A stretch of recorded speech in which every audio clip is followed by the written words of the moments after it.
বাংলাদেশের রাষ্ট্রীয় সংস্কারের লক্ষ্যে প্রস্তাবিত জুলাই জাতীয় সনদ 2025 বাস্তবায়নে আসন্ন গণভোটে হ্যাঁ ভোটের পক্ষে অন্তর্বর্তী সরকার ও প্রধান উপদেষ্টা ডক্টর মোহাম্মদ ইউনূসের প্রকাশ্য সমর্থন রাজনৈতিক মহলে নতুন আলোচনা জন্ম দিয়েছে।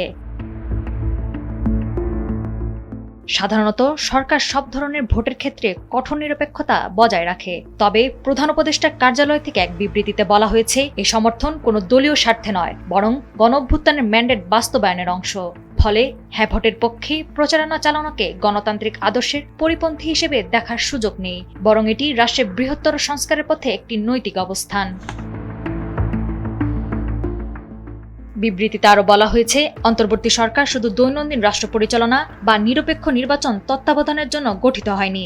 জাতীয় স্বার্থে সরকার প্রয়োজনীয় নীতি ও সংস্কারের পক্ষে যুক্তি তুলে ধরবেন এবং চূড়ান্ত সিদ্ধান্ত জনগণের উপর ছেড়ে দেবেন। যুক্তি হিসেবে বিবৃতিতে বলা হয়, সরকারের দায়িত্বে থাকা ব্যক্তিরা যখন তাদের অবস্থান স্পষ্টভাবে ব্যাখ্যা করেন, তখন ভোটাররা সহজেই সিদ্ধান্ত গ্রহণ করতে পারেন।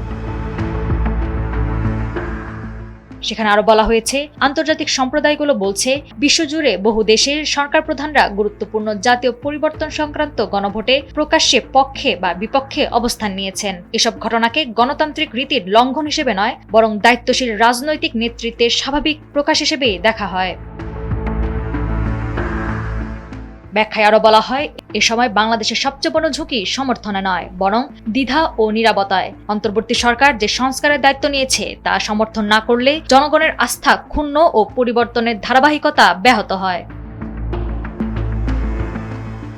নাওয়ার সালসাবিল দুর্দানা, সময়ের আলো।